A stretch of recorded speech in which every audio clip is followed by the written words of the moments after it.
walaupun secara online, secara maya, kita masih lagi diberikan peluang untuk memanfaatkan masa-masa kehidupan kita yang berbaki ini. Allahu a'lam ada berapa masa lagi yang Allah bincang berkaitan dengan ilmu tauhid melalui kitab Jauharut Tauhid, Permata Ilmu Tauhid. Kita masih lagi membicarakan tajuk yang ke-14 berkaitan dengan tajuk yang ke-15 berkaitan dengan beberapa cara untuk mencapai adanya zat yang diciptakan. Tuan nanti Allah Subhanahu wa taala bincangkan bahawa setiap benda yang memerlukan kepada tempat, masa, keadaan, maka itulah yang dikatakan makhluk. Dan makhluk ini sifatnya berubah-ubah. Ya, makhluk ini sifatnya sentiasa berubah-ubah. Yang disebutkan dalam matan itu mulazimul hadis, sesuatu yang sentiasa melazimi perubahan, itu adalah benda yang baharu. Ya, tuan-tuan dan puan Allah Subhanahu baharu. Maksudnya adalah kita sebagai makhluk. Sama ada namanya itu manusia, malaikat, namanya rasul, namanya jin, syaitan, tumbuh-tumbuhan, haiwan dan apa yang ada di dalam dunia yang nyata dan yang gaib, semuanya adalah disebutkan sebagai makhluk yang dicipta oleh Khalik, oleh Maha Pencipta. Justru apabila kita telah pun memahami keduduk percaya, apabila kita memahami konsep ini, sudah pastilah kita akan meyakini dengan penuh keyakinan yang sebulat-bulatnya yang Maha Pencipta itu, Khalik itu pastinya adalah yang maha sempurna, maha agung, maha tinggi, maha segala-galanya berbanding makhluk-makhluk yang diciptakannya. Ya tuan-tuan, untuk malam ini kita terus sambung di halaman 65, ya, sebagaimana yang telah pun saya sebutkan tadi, ya, melalui perbincangan kita pada siri yang lepas, kita telah kan yang dikatakan makhluk yang sentiasa berubah-ubah dan memerlukan kepada pencipta.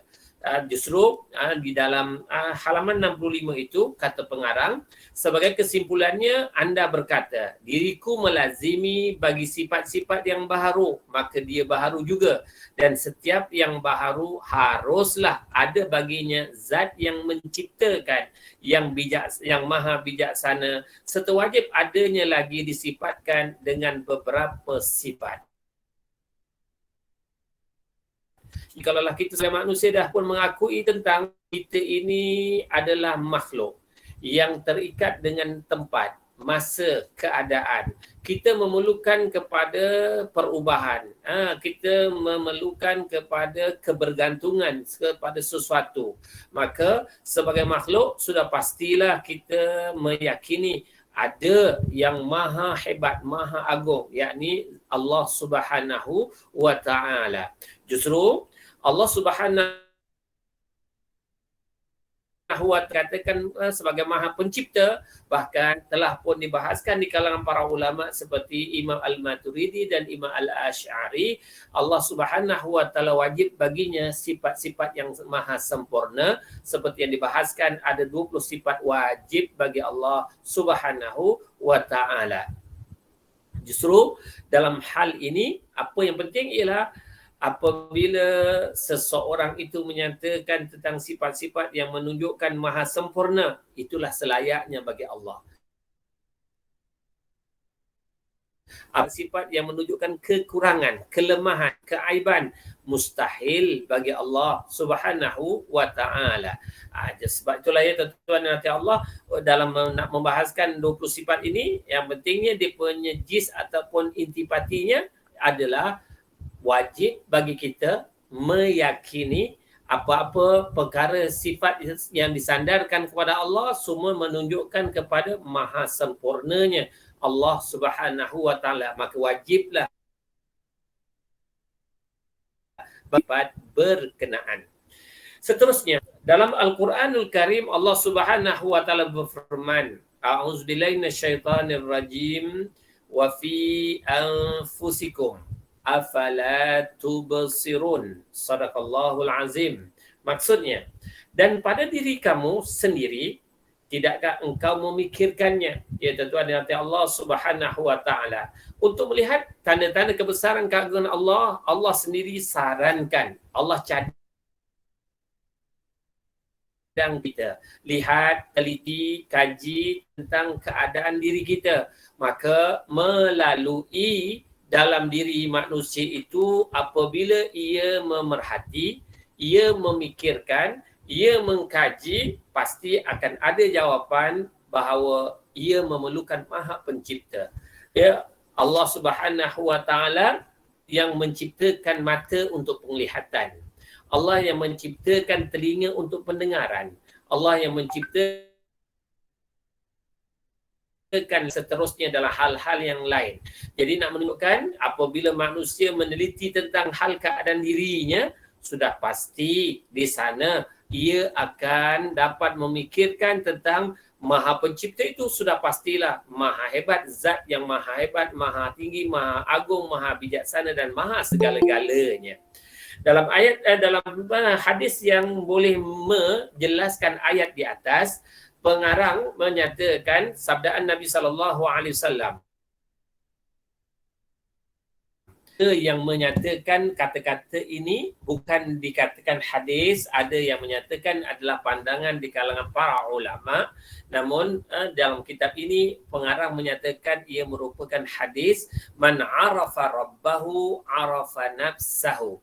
Barang siapa yang mengenal, yang mengetahui, yang mengenali dirinya, nescaya dia mengenali Allah Subhanahu wa taala, meyakini Allah Subhanahu wa taala. Tuan-tuan dan Allah dan hadis sesuatu, man arafa nafsahu arafa rabbahu, ya. Jadi susunan hadis itu ada kesilapan susunannya. Dia ditulis itu man arafa rabbahu arafa nafsahu, sepatutnya man arafa nafsahu arafa rabbahu, ya. Sesiapa yang mengenali dirinya, mengetahui dirinya, pasti ia akan mengenali ciptanya. Ya tuan-tuan dan Allah Subhanahu wa taala, ya, sebagaimana yang kita sedia maklum, kita memerlukan makanan. Siapa yang berikan makanan?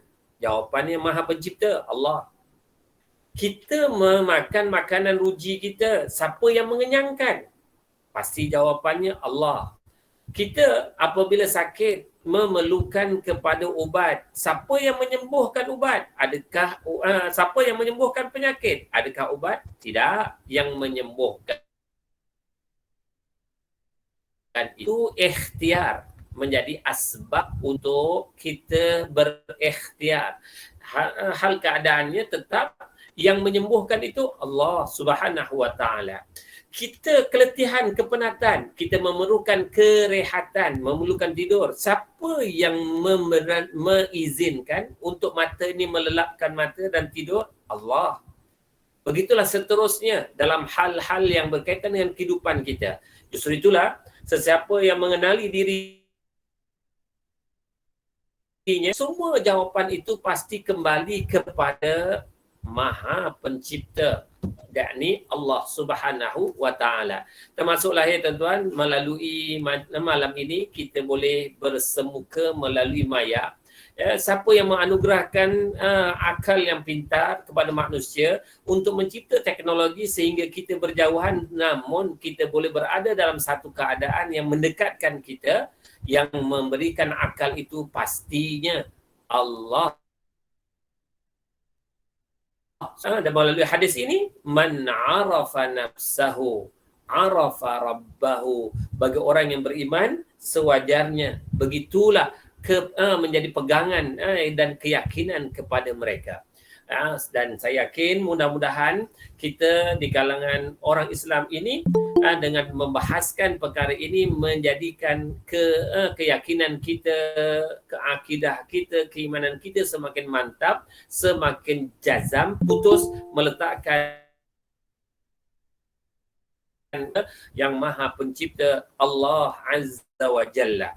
Ya, seterusnya kata mengarang lagi, sesiapa saja yang mengetahui keadaan dirinya yang baharu serta memerlukan, yakni sebagai seorang yang fakir, hamba yang memerlukan, maka dia pun mengetahui Tuhannya yang qadim, ya, yang sejak azali kewujudannya dengan penuh kekayaan. Ya tuan, nanti Allah Subhanahu wa taala Ta'am sebagai contoh, Allah Subhanahu wa taala menegaskan kepada makhluknya bernama manusia khususnya, dialah Allah Subhanahu wa taala yang memberikan makanan, bukannya ia memerlukan makanan. Jadi sebagai makhluk, kita memerlukan kehidupan ini kena ada sumber yang boleh memberikan kekuatan kepada fizikal melalui makanan. Maka Allah memberikan jawapan, Allah yang memberikan makanan, bukan ia memerlukan diberi makan. Justru Allah yang maha kaya segala-galanya, sesuatu yang diberikan kepada makhluk ini. Contoh, katalah manusia sekarang ini ada lebih kurang 7.5 bilion jumlah manusia. Begitulah makhluk-makhluk yang lain, haiwan, tumbuh-tumbuhan. Apabila Allah memberikan sekali satu saat, satu ketika, rezeki masing-masing diberikan, akan mengurangkan sedikit pun kekayaan khazanah Allah Subhanahu wa taala. Itulah yang nak menggambarkan maha kayanya Jalla. Ya, tuan-tuan dan puan Allah Subhanahu wa taala. Inilah makna yang zahir daripada hadis tersebut, dan satu pendapat mengatakan bahawa hadis itu adalah isyarat kepada ta'jiz ataupun pelemahan, yakni engkau tidak tahu dirimu sendiri, maka janganlah engkau berharap untuk mengetahui hakikat Tuhanmu. Jadi nak menggambarkan, kalau kita tak kenal diri kita, untuk tak mengenali tentang hal kelemahan, memerlukan kepada zat yang maha besar, macam mana nak kenal zat yang maha besar? Ya tuan-tuan, nanti Allah Subhanahu wa taala, kalaulah diri kita sendiri, kita pun tak boleh nak melihat tentang betapa hebatnya Maha Pencipta yang menciptakan diri kita. Macam mana kita nak melihat makhluk-makhluk yang lain, nak menggambarkan tentang kehebatan Maha Pencipta. Saya teringat kepada seorang intan kajian Aceh satu ketika dahulu yang bernama Syekh Hamzah Fansuri. Ia menyatakan di antara syairnya, Sidang Fakir, dia menyatakan, aku mencari Allah, aku pergi ke Baitullahil Haram, ke tanah haram. Maka aku mencari di kebesaran keagungan Allah rupa-rupanya. Apabila aku mengkaji, meneliti, aku menemui kebesaran keagungan Allah pada diriku, pada tempat tanah airku. Nak menunjukkan, cukup apabila kita membuat kajian yang pasti akan menemui kebesaran keagungan Allah Subhanahu wa taala. Kita tak menafikan dengan kita melihat Kaabah menunjukkan tanda-tanda kebesaran keagungan Allah Subhanahu wa taala. Kita berjalan di atas muka bumi, luas pemandangan kita, luas pengetahuan kita, tak dinafikan. Cuma kata Syekh Hamzah Fansuri itu nak menunjukkan, ya, sesuai dengan man arafa nafsahu faqad arafa rabbahu, itu ia jelas. Nah, dalam diri kita ini, kalau dikaji, diselidiki, di kebesaran keagungan Allah Subhanahu wa taala. Ya tuan-tuan dan puan Allah Subhanahu wa taala. Kemudian disebutkan lagi, demikian disebut oleh Syarif Maqdisi dalam kitab Mafatihul Kunuz wa Hul Rumuz. Dijelaskan tentang hal keadaan yang berkaitan dengan penyataan wa fi anfusikum afala tubsirun man arafa nafsahu. Juga ada matan yang lain, man arafa nafsahu faqad arafa rabbahu, ya, ditambahkan dengan faqad arafa rabbahu. Ya, sesiapa yang mengenali dirinya, maka sesungguhnya pasti dia akan mengenali penciptanya, Tuhannya.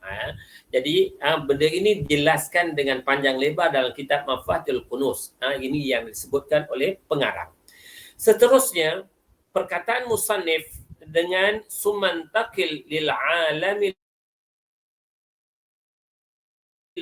kemudian sesudah anda berfikir pada al-ihwal diri anda, maka berpindahlah anda untuk berfikir kepada hal ihwal alam yang ada di jihad di sekeliling kita ini, ya, dalam arah-arah yang ada ini, atas, yakni, ya, di jihad atas, di sebelah atas, ya, yakni sesuatu yang tinggi di atas falak, berupa langit, bintang, arisnya, ya, tuan nanti Allah Subhanahu wa taala, ya, sebab itu dalam Al-Quran Allah Subhanahu wa taala sebut supaya kita pandang, kita perhati, ya, tentang bagaimana hal keadaan ciptaan langit yang menjadi bumbung kepada bumi, yang tak ada tiang, walau satu tiang tak ada, maka ia tetap berdiri kukuh. Dan bagaimana Allah Subhanahu wa taala menciptakan bintang-bintang cakrawala yang berada di langit. Wan najmi iza hawa, lihat dasauan itu di angkasa itu, bagaimana ia berkelipan, bergemelipan pada waktu malam khususnya. Semua itu nak memberikan gambaran siapakah yang meletakkan bintang-bintang yang jutaan bilion jumlah yang tak termampu nak dibilang oleh manusia itu. Sudah pasti jawapan segala-galanya ada Maha Pencipta yang menjadikan hal keadaan tersebut begitu indah, begitu cantik apabila manusia merenung. Dan kalau manusia memandang bintang-bintang di langit hanya sekadar satu pandangan secara sepintas lalu, dia tak akan dapat melihat tentang tanda-tanda kebesaran keagungan Allah Subhanahu wa taala. Seperti minggu lepas lah yang di masyarakat kita di Malaysia yang berpeluang untuk melihat bagaimana taik-taik bintang yang begitu cantik keadaannya yang boleh dilihat oleh mata kasar ini. Allah memberikan peluang untuk kita melihat halkan betapa hebatnya Allah Subhanahu wa taala yang menciptakan hal keadaan tersebut. Ya, kalau kita lihat dalam suratul Mulk, Allah Subhanahu wa taala menjadikan bintang-bintang bukan hanya sekadar perhiasan di langit, bahkan bintang-bintang itu juga antara yang telah pun diciptakan oleh Allah untuk menjadi bahan taik bintang memanah syaitan atau iblis dan sekutu-sekutunya cuba nak mengintai rahsia perbincangan di kalangan para malaikat di langit. Semuanya apabila kita mengkajinya. Ya, itu sebagai contoh lah benda yang berada di atas. Ya, tuan-tuan nanti Allah Subhanahu wa taala. Kemudian berpindahlah anda untuk berfikir pada alam yang ada di jihah bawah, mana di kawasan ataupun di hala di kawasan arah bawah, yakni apa-apa yang ada di bawah falak seperti udara, awan, bumi dan apa-apa yang ada di dalamnya seperti hasil galian lombong, demikian. Ya, tuan-tuan nanti Allah Subhanahu wa taala sebagai contohlah Allah Subhanahu wa taala mengajak di kalangan masyarakat Arab khususnya ketika Rasul sallallahu alaihi wasallam diutuskan. Maka bagaimana Allah Subhanahu wa taala menarik perhatian kepada masyarakat Arab untuk meyakini benarnya apa yang disampaikan oleh baginda sallallahu alaihi wasallam tentang Zat Maha Pencipta yang Maha Agung. Antara yang Allah ajak mereka berfikir tentang hal itu, benda yang dekat dengan mereka sentiasa memerlukannya seperti ibil, yakni unta. Allah Subhanahu wa taala menyebutkan tentang bagaimana ibil, unta itu diciptakan. Dan hal keadaan ini nak mengajak kepada masyarakat Arab khususnya tentang memikirkan apa yang berada sekitar mereka itu, dan mereka pasti akan melihat tanda-tanda hebatnya Maha Pencipta yang iblis khuliqat itu, bagaimana unta itu diciptakan dan mampu hidup di dalam kawasan gurun sahara, padang pasir yang panas, yang tidak orang kata yang boleh hidup sesuai keadaannya, merentas kawasan sahara yang gurun, padang pasir yang begitu panas, dan bagaimana Allah menjadikan tapak kakinya itu mampu untuk meniti di kawasan padang pasir yang mungkin akan ada kawasan-kawasan yang memudahkan untuk sesuatunya, tetapi Allah menciptakan bagaimana tapak kaki unta itu boleh mengimbangi kedudukan badannya daripada terjelus dalam pasir yang ada. Maka ini semua ada sesuatu perkara yang maha hebatnya. Allah Subhanahu wa taala menciptakan unta sedemikian rupa bentuknya. Ya tuan-tuan, begitulah hal keadaan bibir unta yang ada. Allah ciptakan hal keadaannya sesuai untuk hidup di kawasan padang pasir ni, yang rumput-rumput yang hidup, yang kebanyakannya tumbuh-tumbuhannya berduri. Namun melalui ciptaan Allah ini, Allah menjadikan unta tadi, bibirnya tersebut mampu memisahkan antara daun dan duri ketika ia meragut daun-daun rinik ataupun tumbuh-tumbuhan yang berduri di kawasan padang pasir tersebut. Ini di antara contoh-contoh yang telah Allah gambarkan melalui ayat itu supaya manusia fikir Allah Subhanahu wa taala. Begitulah kalau kita lihat tentang sekeliling kita yang mudah untuk kita fikirkan ialah tentang bagaimana burung yang terbang, yang sayap yang ada itu ia mampu terbang dan terawang-awang di kawasan udara. Siapakah yang menjadikan keupayaan tersebut boleh berlaku? Jawapannya juga pastinya Allah Subhanahu wa taala. Itu hal keadaan makhluk yang bernama haiwan, dan Allah menjadikan manusia dengan kecerdasan yang boleh besi boleh terbang dan seumpamanya, apabila dijadikan jentera seperti kapal terbang, roket dan seumpamanya. Semuanya itu nak memperlihatkan kepada manusia betapa hebatnya Maha Pencipta yang menganugerahkan kepada manusia dengan akal yang penuh kebijaksanaan. Ya, tuan-tuan yang Allah Subhanahu wa taala, maka dapatlah anda berdalil dengannya itu Sang Pencipta dan sifat-sifatnya, kerana anda akan mendapatkan tiap-tiap daripadanya terliputi dengan arah-arah yang khusus dan tempat-tempat yang tertentu. Juga anda akan mendapatkan sebahagiannya bergerak dan sebahagiannya diam, sebahagiannya ada yang bercahaya dan sebahagiannya lagi ada yang gelap gelita. Ya tuan-tuan nanti Allah Subhanahu wa taala, ini semua nak memberikan gambaran tentang manusia sekelilingnya. Sudah pastilah dia akan melihat tentang kebesaran, keagungan Maha Pencipta. Saya bawa contoh lain lagi tuan-tuan nanti Allah Subhanahu wa taala. Yang dekat dengan kita adalah pokok buah-buahan sebagai contoh. Tuan-tuan nanti Allah, katakanlah pokok buah rambutan lah sebagai contoh. Ya, kita tanam, apabila membesar dia pun menghasilkan bunga, kemudian bertukar menjadi putih dan beransur-ansur dia membesar sehinggalah daripada mulat bertukar menjadi masam, dan akhirnya apabila cukup matangnya maka ia telah pun berubah menjadi rasanya yang manis. Jadi siapakah yang mengurniakan buah tersebut daripada asalnya yang daripada putih yang mungkin kelat, pahit, bertukar menjadi masam, kemudian berubah menjadi manis? Pastinya jawapannya ada Maha Pencipta yang maha bijaksana. Itu tuan nanti Allah Subhanahu wa taala, dan Allah kurniakan kepada manusia pula kecergasan akal dan teknologi pertanian seperti yang kita dimaklumkan.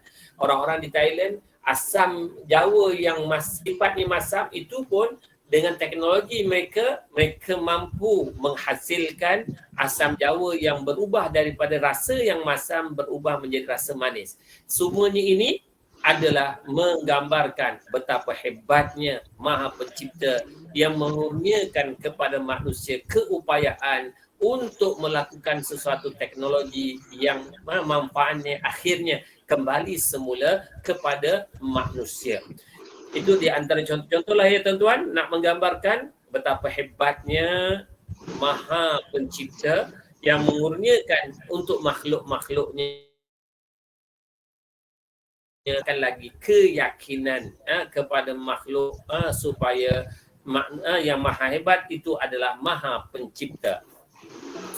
Demikian itu adalah dalil atas kebaharuan, ya.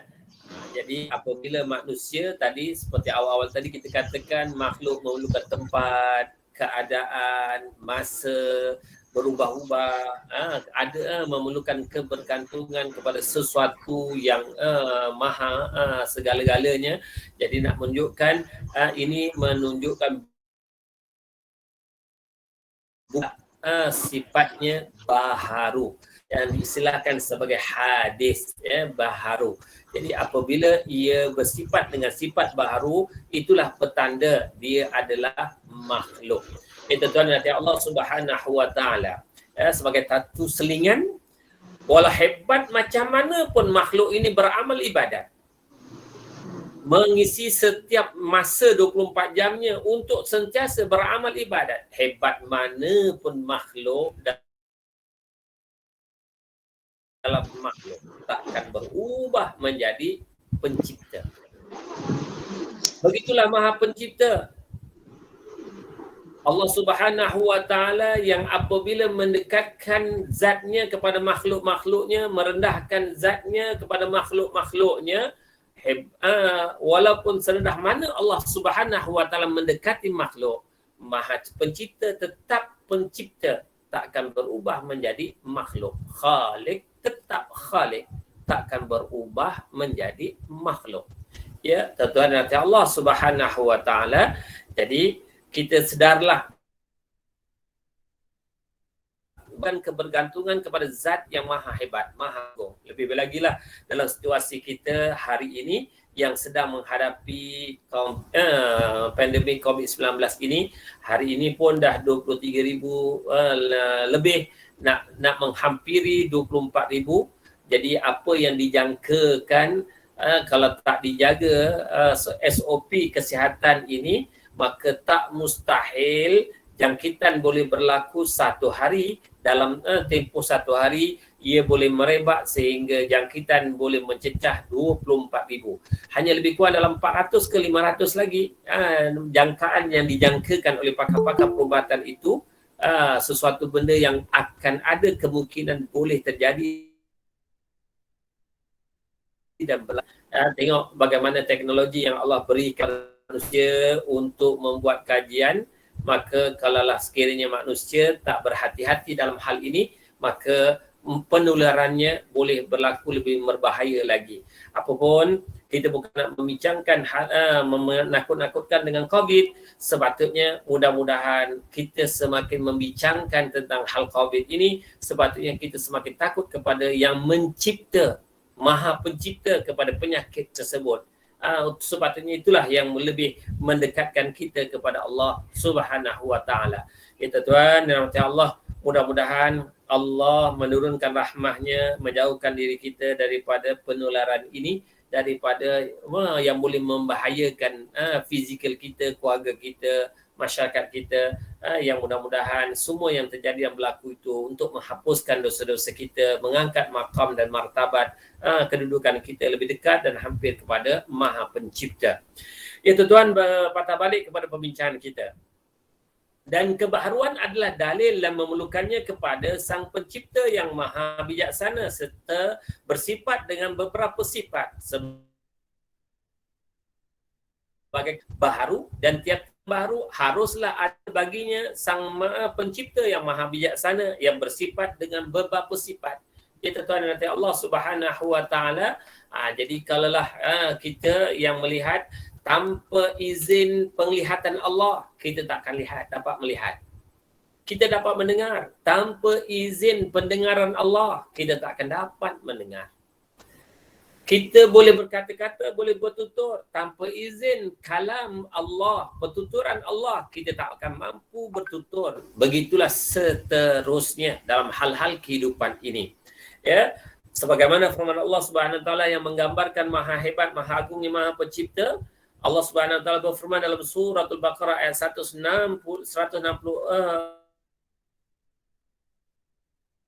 samawati wal ardi wa ikhtilafil laili wan nahar wal fulki allati tajri fil bahri bima yanfa'un nas wa ma anzalallahu minas samai min ma'in fa ahya bihil arda ba'da mautiha wa bassa fiha min kulli dabbah wa tasrifir riyahi was sahabil musakhkhari bainas samai wal ard la ayatil liqaumi ya'qilun. Sadaqallahul azim. Maksudnya, sesungguhnya dalam penciptaan langit dan bumi, silih bergantinya malam dan siang, bahtera yang berlayar di laut, membawa apa yang berguna bagi manusia, dan apa yang Allah turunkan dari langit berupa air, lalu dengan air itu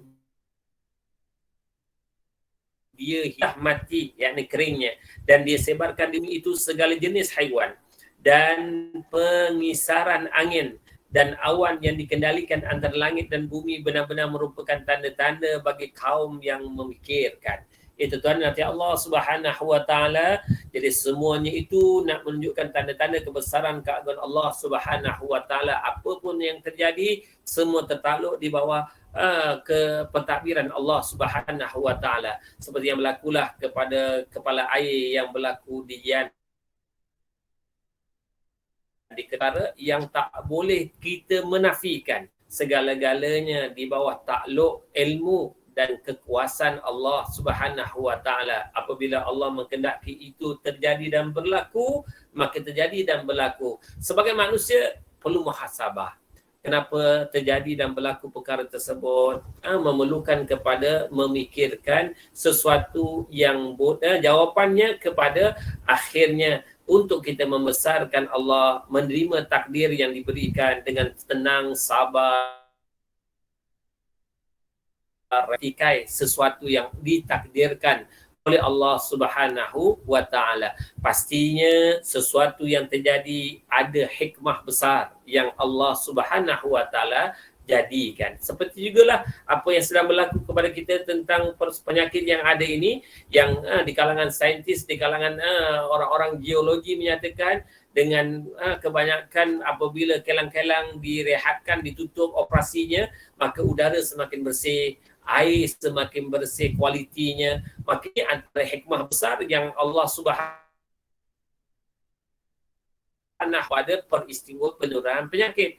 Jadi pasti memiliki hikmah yang besar untuk manusia merenung ada benda kebaikan yang Allah jadi dan Allah ciptakan itu. Bukannya sesuatu yang terjadi bersifat sia-sia di sisi Allah, wa iyazubillah. Ya, tidak ada sesuatu benda yang Allah jadikan itu sifatnya dengan sifat sia-sia, bahkan mustahil Allah menciptakan sesuatu itu dalam keadaan sia-sia. Mengenai alam, maka dia adalah nama bagi apa-apa yang selain Allah Subhanahu wa taala. Apapun nama yang zahir ataupun yang gaib, yang tak nampak, semuanya itu disebut sebagai alam. Ya, alam itu adalah nak menunjukkan kepada satu maksud makhluk. Ya, tak kira yang ia berakal ataupun tidak, walaupun dalam pembahasan ni ada pendapat yang macam-macam yang dimasukkan alam.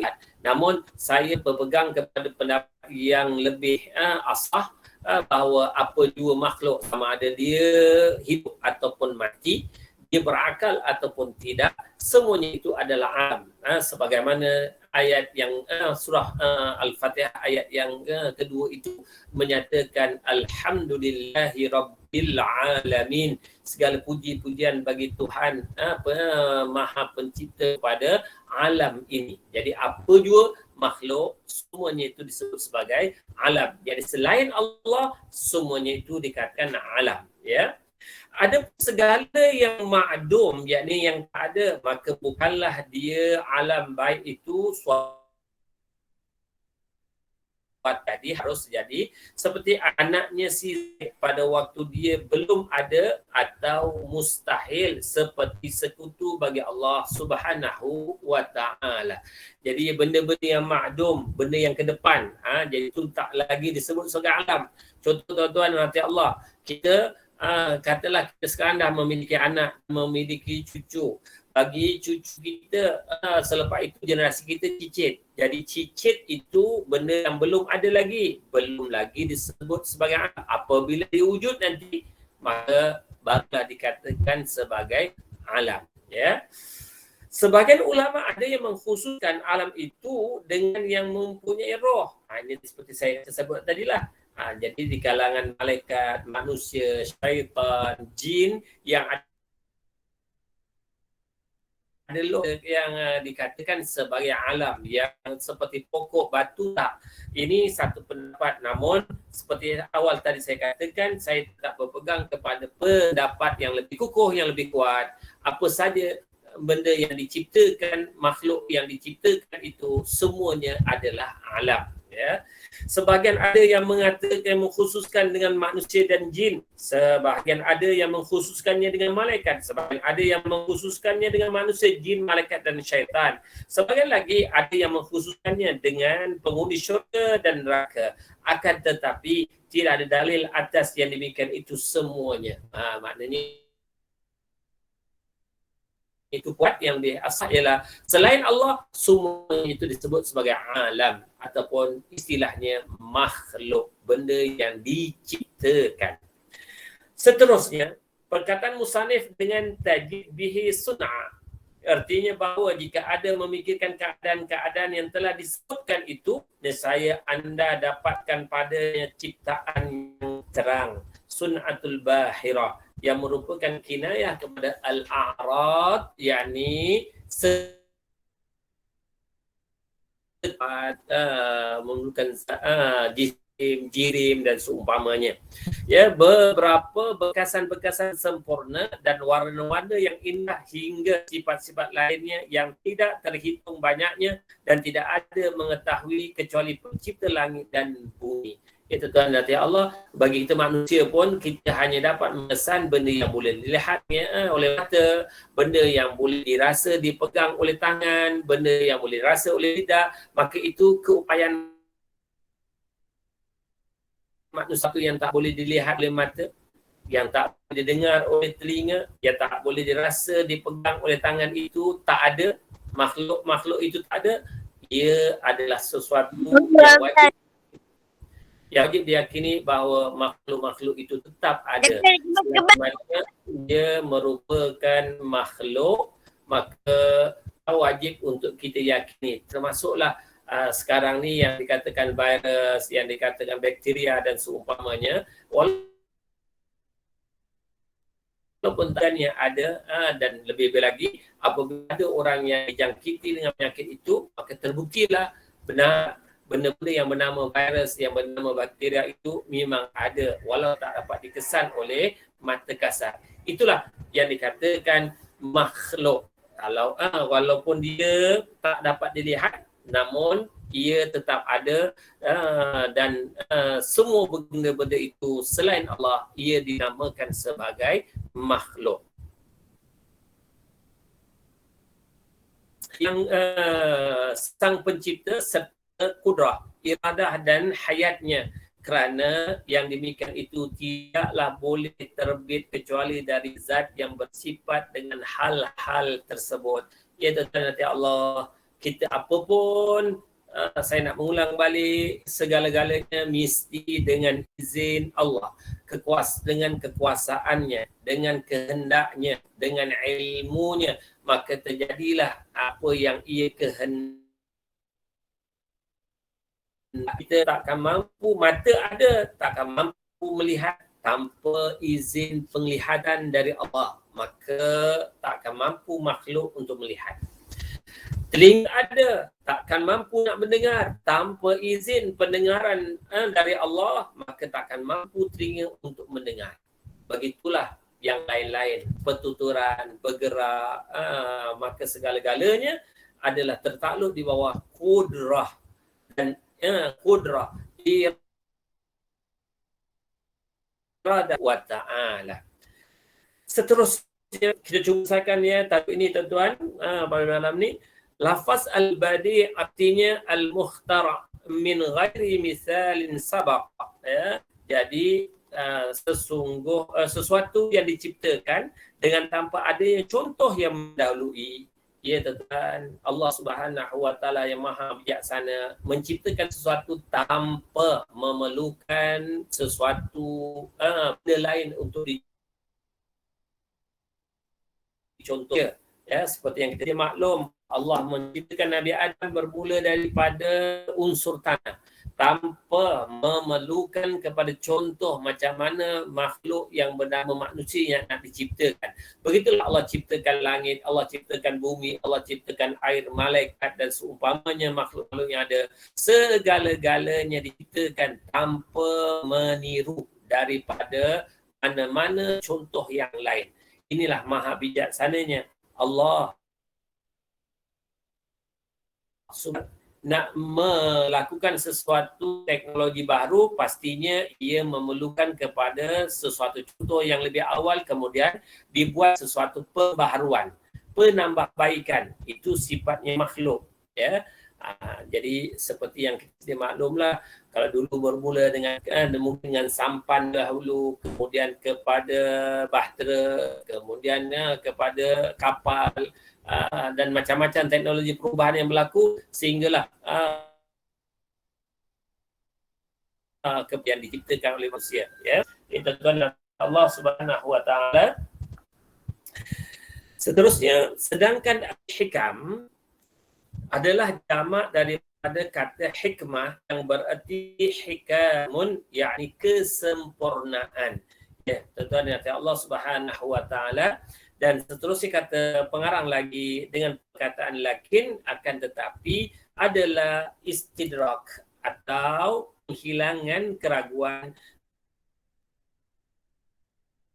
terhasbadi al-hikam, kerana boleh sangka orang bahawa jika sifat ciptaan tersebut adalah seperti itu, yang tanpa ada contoh yang mendahului, maka dia khadim.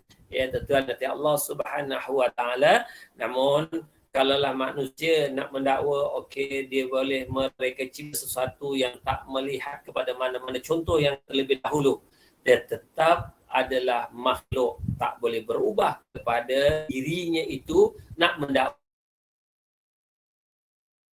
mustahil bagi makhluk untuk mendakwa hal keadaan tersebut, ya. Walaupun ia melakukan sesuatu pembaharuan dalam ciptaan-ciptaan yang ada itu tanpa melihat contoh lebih awal. Seperti contohlah, ya, namun kalau itu terjadi dan berlaku kepada dakwaan manusia, tetap pendakwaan dia nak mengaku diri bersifat qadim, sesuatu yang mustahil dan tak layak sama sekali. Seterusnya, tuan-tuan nanti Allah,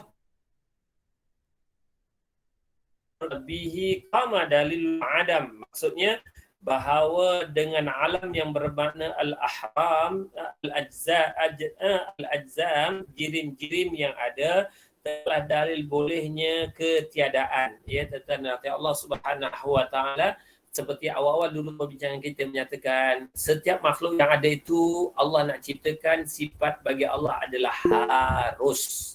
Untuk Allah menciptakan makhluk yang namanya lembu, manusia,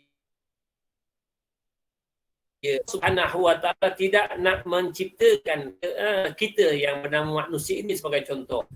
Sesuatu yang harus bagi Allah Subhanahu wa ta'ala, ya. Untuk menciptakan manusia bukan wajib bagi Allah, harus sahaja di sisi Allah Subhanahu wa ta'ala. Namun realiti yang terjadi, Allah telah pun menciptakan kita. Inilah tanda rahmahnya, tanda Allah merahmati kita dan menghendaki kita yang bersifat sementara ini. Itu Allah Subhanahu wa taala. Jadi hal ini untuk menyatakan berbeza dengan tanggapan orang-orang Mu'tazilah sebagai contoh, kalau Allah dah ciptakan, kenapa setelah Allah ciptakan, Allah nak hukum pula dengan azab nerakanya? Ini sesuatu perbahasan yang lain pula lah, yang lebih sesuai untuk membahaskan tentang logik tersebut adalah sesuatu perkara yang kalau Allah dah ciptakan kita, kenapa pula Allah nak membalas dengan hukumannya, yakni dengan azab neraka apabila dibangkitkan semula di hari akhirat nanti. Apapun itu semua adalah memerlukan untuk kita sebagai manusia ini, Allah yang telah pun menciptakan kita, tujuannya dan matlamatnya untuk beramal ibadat, tujuannya untuk melakukan yang terbaik, untuk mencari redha Allah. Kalau kita melakukan itu sebagaimana yang diredai oleh Allah, maka layaklah yang mengingkarinya, maka tuan nanti Allah selayaknya jugalah bagi manusia itu menerima hukuman di sisi Allah Subhanahu wa taala. Ya. Seterusnya lagi, yang maksud dengan dalil bolehnya ketiadaan dalil jawazil adam adalah sekalian Arab yang baru yang melazimi bagi alam, yakni jirim-jirim. Ya, seperti yang saya sebut tadilah, sesuatu benda yang harus Allah Subhanahu bagi manusia apabila nak kembang biak generasinya, maka manusia memerlukan kepada kehidupan berpasang-pasangan. Ada di kalangan manusia yang Allah kurniakan dengan kehidupan berpasangan diberikan zuriat. Adakah menganugerahkan zuriat kepada sepasang suami isteri itu wajib bagi Allah? Tidak. Ada yang Allah kurniakan dan ada yang Allah uji, Allah tak kurniakan pasangan kehidupan itu dengan zuriat pun makhluk secara logiknya untuk mengembangbiakkan zuriatnya itu dengan melalui kehidupan berpasang-pasangan.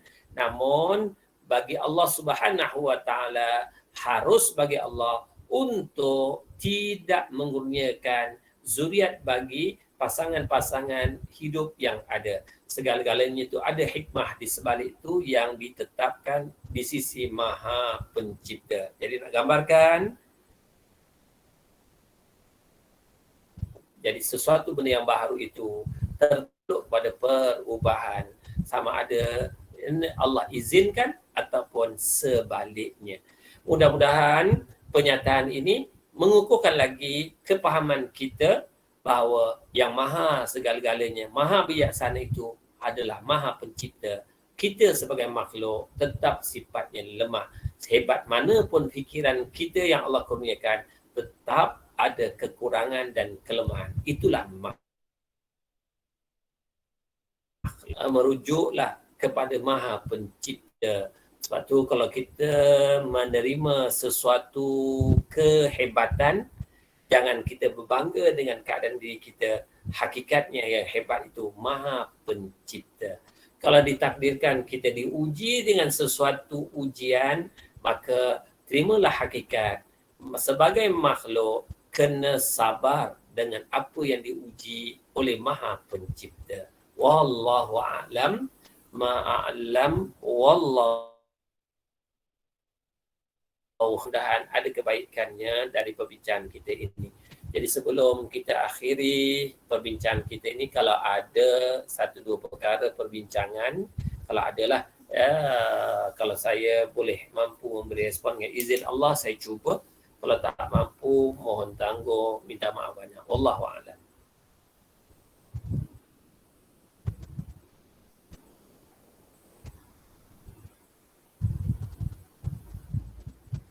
Ada tuan-tuannya? Saya ya?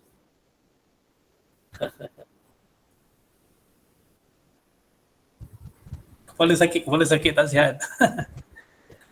Doa ilah Ustaz, insyaAllah. Ya ke? Bismillahirrahmanirrahim. Alhamdulillahirrabbilalamin. Wassalatu wassalamu ala asyrafil anbiya'i wal mursalin wa ala alihi wa sahbihi ajma'in. Allah ja'alna minal ladzina yastami'una al-qawla fayattabi'una ahsanah. Allahumma arinal haqqa haqqan warzuqna ittiba'ah.